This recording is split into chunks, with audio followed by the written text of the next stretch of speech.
പ്രിയപ്പെട്ട സഹോദരിമാരോട് കുറച്ച് സംസാരിക്കട്ടെ. കുറച്ച് സമയം നമ്മുടെ വീടിന്റെ അവസ്ഥ എന്താണെന്ന് ആലോചിച്ച് നോക്ക്. വെക്കുക, വിളമ്പുക, കഴുകിക്കുക, വെക്കുക, വിളമ്പുക, കഴുകിക്കുക. രാവിലെ സുബൈക്ക് ഇങ്ങോട്ട് ഇറങ്ങും നമ്മുടെ പ്രിയപ്പെട്ട സഹോദരിമാർ. സുബൈക്ക് ഇങ്ങോട്ട് മുടി ഒറ്റ ചുറ്റിക്കെട്ടലാണ്, മാക്സി കെട്ടി കയറ്റിക്കുത്തും, ഒറ്റ ഇറങ്ങല. സുബൈക്കണ്ട് വെക്കണ വെള്ളം, എന്നിട്ട് പിന്നെ അവിടെ തുടങ്ങും വെക്കാൻ. അതുകൊണ്ട് വിളമ്പുക, കഴുകിക്കുക. അപ്പോഴേക്ക് ഉച്ചക്കുള്ള വെക്കാനായി, വിളമ്പി കഴുകിച്ചു. അപ്പോഴേക്ക് വൈകുന്നേരത്തുള്ള ചായ വെച്ചു, വിളമ്പി കഴുകിച്ചു. അപ്പോഴേക്ക് രാത്രിക്കുള്ള ചോറ് വെച്ചു, വിളമ്പി കഴുകി വെച്ച് അകമൊക്കെ അടിച്ച് തുടച്ച് അടുക്കള തുടച്ച തുണി കൊടഞ്ഞിട്ട് ആ അടുക്കളന്റെ സിങ്കിന്റെ മുകളിൽ ഇങ്ങനെ വിരിച്ചിട്ടിട്ട് ഈ പെണ്ണ് നേരെ റൂമിലേക്ക് പോകുമ്പം ഭർത്താവ് കമിന്നിറന്ന് ഉറങ്ങിണ്ടാവും. മക്കളൊക്കെ എപ്പോഴും ഉറങ്ങിണ്ടാവും. ഈ പെണ്ണ് പിന്നെ മെലിയേക്കിട്ട് ഒരു മൂലൊക്കെ കിടന്നിറങ്ങും. പിറ്റേന്ന് രാവിലെ നേരം വെളുത്തു, എണീറ്റു, ഇതന്നെ പരിപാടി. വെച്ചു, വിളമ്പി, കഴുകിച്ചു, വെച്ചു, വിളമ്പി, കഴുകിച്ചു. അല്ലേ? ചോദിച്ചാ പറയും പണി എന്നെ പണി, പെരും പണി. അല്ലേ പെണ്ണുങ്ങൾക്ക് പണി? നിങ്ങൾ ആലോചിക്കും. ഞാനൊറ്റ കാര്യം സൂചിപ്പിക്കുന്നുള്ളൂ, നിങ്ങളെ പണി തീരുന്നവരെ നിങ്ങൾക്ക് പണി ഉണ്ടാവും. നിങ്ങളെ പണി തീർന്നാ പിന്നെ എമ്മക്കാ പണി, പിന്നെ ഓൾക്ക് പണിയില്ലല്ലോ. പിന്നെ പള്ളിപ്പറമ്പൊക്കെ ഉണ്ടോ? ഇതൊക്കെ തീർന്ന് എല്ലാ പണിയും തീർന്നിട്ട് ഭർത്താവിനെ നോക്കൽ നടക്കൂല, എല്ലാ പണിയും തീർന്നിട്ട് മക്കളെ നോക്കൽ നടക്കൂല. ആരാ അങ്ങനെ പറഞ്ഞെന്ന്? നബി സല്ലല്ലാഹു അലൈഹി വസല്ലം സംസാരിച്ചു കൊണ്ടിരിക്കുമ്പോ ഒരു സഹാബിയുടെ ഭാര്യയെ കുറിച്ച് സൂചിപ്പിച്ചു. എന്നിട്ട് പറഞ്ഞു അത്രേ, ആ സഹാബിയുടെ ഭാര്യ സ്വർഗത്തിലാണ്. നബി സല്ലല്ലാഹു അലൈഹി വസല്ലമിന്റെ വാക്ക. ഒരു സഹാബിയുടെ ഭാര്യ സ്വർഗത്തിലാണ്. ഉടൻ സ്വഹാബി വനിതകൾ എല്ലാരും കൂടി ഒറ്റ ഓട്ട ആ പെണ്ണിന്റെ വീട്ടിലേക്ക്. ആ പെണ്ണിനെ പിടിച്ചു. ഇതെന്താ? മരം വെട്ടുകാരനായ വളരെ ചെറിയ ജോലി ചെയ്യുന്ന ഒരു സ്വഹാബി. ആ സ്വഹാബിയുടെ അടുത്ത് വന്നിട്ട് ആ സ്വഹാബിയുടെ ഭാര്യ സ്വർഗത്തിലാണെന്ന് പറഞ്ഞപ്പോ എല്ലാ സ്വഹാബി വനിതകളും ആ വീട്ടിലേക്ക് ഓടി വന്നു അത്രേ. എന്നിട്ട് ആ പെണ്ണിനോട് ചോദിച്ചു, നിങ്ങൾ സ്വർഗത്തിലാന്ന് നബി സല്ലല്ലാഹു അലൈഹി വസല്ലം പറഞ്ഞിട്ടുണ്ട്. അപ്പൊ ആ പെണ്ണിന് ഞെട്ടിപ്പോയി. പടച്ചോനെ തന്നെ. അവര് ചോദിച്ചു, എന്താ നിങ്ങൾ ചെയ്യല്? എന്താ നിങ്ങൾ ചെയ്യുന്നത് ഈ സ്വർഗത്ത് പോവാൻ? ആ പെണ്ണ് പറഞ്ഞു, നിസ്കരിക്കലുണ്ട്, നോമ്പ് വയ്ക്കലുണ്ട്, പ്രാർത്ഥിക്കലുണ്ട്, തഹജ്ജുദ് നിസ്കരിക്കലുണ്ട്, ഇതിനപ്പുറത്തേക്ക് ഞാനൊന്നും ചെയ്യില്ലല്ലോ. അപ്പൊ അവര് ചോദിച്ചു, അല്ലല്ലല്ല, ഒക്കെ ഞങ്ങളും ചെയ്യണ, വേറെന്തോന്നുണ്ട്, എന്താ നിങ്ങൾ ചെയ്യല്? പെണ്ണ് പറഞ്ഞൊന്നും ചെയ്യില്ല. അപ്പൊ പിന്നെ സ്വഹാബി വനിതകൾ ചോദിച്ചു, അത്ര നിങ്ങളെ ജീവിതം ഒന്ന് പറ. അപ്പൊ ആ പെണ്ണ് പറഞ്ഞു കൊടുക്കാണ്, ഞാൻ നേരം വെളുത്താൽ എന്റെ ഭർത്താവും മക്കളൊക്കെ ഉണ്ടാവും, അവരെ സുബൈക്ക് വിളിച്ചുണർത്തി പള്ളിയിലേക്ക് പറഞ്ഞേക്കും. അത് കഴിഞ്ഞ് ഭർത്താവിനും മക്കൾക്കും ഭക്ഷണം ഉണ്ടാക്കും. അതും കഴിഞ്ഞിട്ട് ഈ ഭക്ഷണമൊക്കെ ഉണ്ടാക്കി അതൊക്കെ വിളമ്പിക്കൊടുത്ത് ഭർത്താവ് ജോലിക്ക് പോവാൻ വേണ്ടിയിട്ട്, മരം വെട്ടാൻ പോവാൻ വേണ്ടി ഇറങ്ങുമ്പോ ഭർത്താവിന്റെ പണിയായുധങ്ങളെല്ലാം എടുത്ത് സുന്ദരമായി കെട്ടി ഭർത്താവിന്റെ കയ്യിലേൽപ്പിച്ച് ഗേറ്റ് വരെ ഭർത്താവിനെ പിന്തുടർന്ന് ആ മൂപ്പരങ്ങ് തിരിഞ്ഞ് ജോലിക്ക് പോകുമ്പോ ബാക്കിൽ നിന്ന് വിളിച്ചു പറയും, നോക്ക്, നിങ്ങൾക്ക് ജോലി ചെയ്തിട്ട് ഒരു പൈസയും കിട്ടിയില്ലെങ്കിൽ പേടിക്കണ്ടോ, ഹലാലായത് മാത്രമേ കൊണ്ടുവരാവൂ. ഹറാമായ ഒരു ചില്ലിക്കാശ് പോലും, ഒരു വറ്റ് പോലും, ഒരരിമണി പോലും, ഒരു കാരക്കച്ചീന്ത് പോലും നിങ്ങൾ കൊണ്ടുവരരുതട്ടോ. ഈ സഹാബി വനിത വിളിച്ചു പറയണാണ്. കാരണം എന്താണെന്നറിയോ? ഞങ്ങളെല്ലാരും ദിവസങ്ങളോളം പട്ടിണി കിടക്കാൻ തയ്യാറാണ്, പക്ഷേ ഒരു മിനിറ്റ് പോലും നരകത്ത് കിടക്കാൻ തയ്യാറല്ലോ എന്ന് പറയുമ്പോ സഹാബി അങ്ങ് യാത്രയാകും. മരം വെട്ടിയിട്ട് ഉച്ചയാകുമ്പോ, ഉച്ച കഴിഞ്ഞ് മരം വെട്ടി വിയർത്തൊലിച്ച് കഷ്ടപ്പെട്ട് ബുദ്ധിമുട്ടി തിരിച്ചു വരുമ്പോഴേക്ക് നിങ്ങൾ കേൾക്കണം പ്രിയപ്പെട്ട സഹോദരിമാര്, ഈ സഹാബി വനിത കുളിച്ച് മാറ്റി സുന്ദരിയായി ഈ ഭർത്താവിന് കൺകുളിർമയുണ്ടാക്കത്തക്ക രൂപത്തിൽ ഈ വീട്ടിൽ നിൽക്കുമത്രേ. അതും കഴിഞ്ഞ് മക്കളൊക്കെ കുളിപ്പിച്ച് നല്ല വസ്ത്രമൊക്കെ ധരിപ്പിച്ചിട്ട് ഭർത്താവ് കേറി വരുമ്പോൾ തന്നെ കാണാൻ എന്തൊരു രസം. ഖുർറത്ത അയ്യുൻ എന്ന ആ വാക്ക്, കൺകുളിർമ. നോക്ക്, നമ്മുടെ നെല്ലാര് കുടുംബത്തിലുള്ള ആൾക്കാരൊക്കെ ഒന്ന് ആലോചിച്ച്, ഇതാണ് നമ്മുടെ വീട്ടിലെ അവസ്ഥ? ആണോ? നിങ്ങൾ ആലോചിക്കും.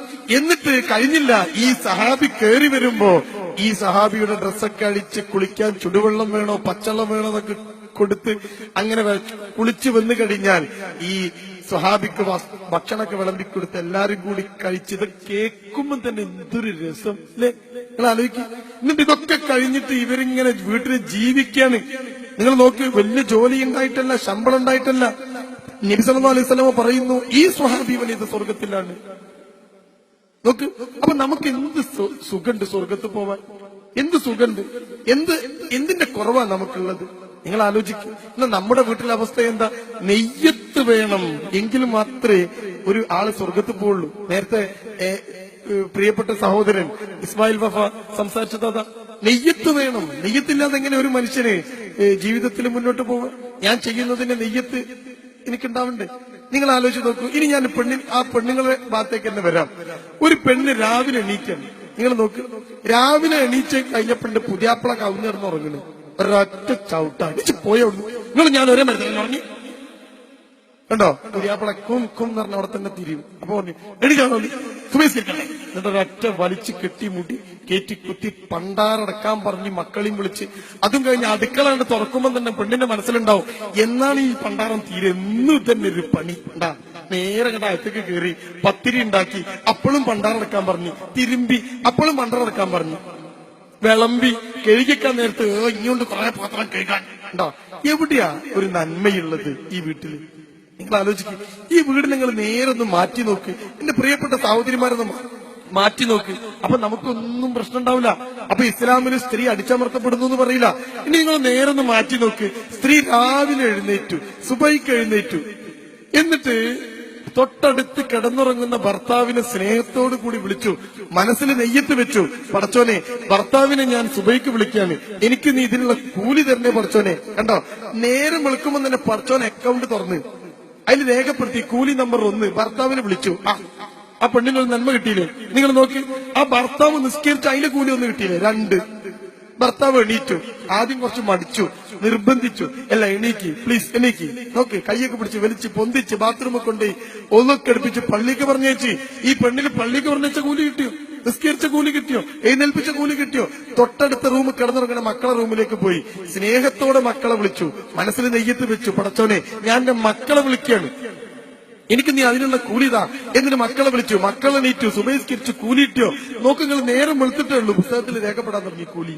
ഇനി എങ്ങട്ടാ പോണ്ടേ സ്വർഗം കിട്ടാൻ? നിങ്ങൾ ആലോചിക്കും. എന്നിട്ടോ അതും കഴിഞ്ഞ് നേരെ പോയത് ഈ ഭർത്താവിന്റെ ബാപ്പിയും വയസ്സായ ബാപ്പിയും കിടക്കുന്നുണ്ട്.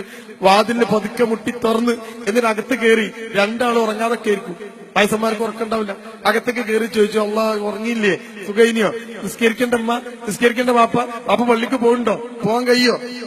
നോക്കിങ്ങള് എത്രയാ നേരം വെളുത്തപ്പം പെണ്ണിന് കൂലി. എന്റെ പ്രിയപ്പെട്ട സഹോദരി, നിങ്ങൾ ആലോചിക്കും. അതും കഴിഞ്ഞിട്ട് വലത്തെ കാലും വെച്ച് അടുക്കളയ്ക്ക് കയറുമ്പോ ഈ പെണ്ണ് മനസ്സിലും കരുതി, പടച്ചോനെ, ഞാൻ എന്റെ ഭർത്താവിനും മക്കൾക്കും ഭർത്താവിന്റെ വയസ്സായ ബാപ്പക്കും ഉമ്മക്കും ഭക്ഷണം ഉണ്ടാക്കാൻ വേണ്ടി കയറിയാണ്. ഈ ഹൈറ് കൊണ്ടട്ടോ, ഭക്ഷണമൊക്കെ ടേസ്റ്റ് ഉണ്ടാവണട്ടോ, എനിക്ക് നീ കൂലി തരണട്ടോ. പരത്തുന്ന ഓരോ പത്തിരിക്കും കൂലിയാ. ലോകത്തെ ഏത് ഹോട്ടലിൽ അങ്ങനത്തെ കൂലിയുള്ളത്? അല്ല, നിങ്ങൾ പറ.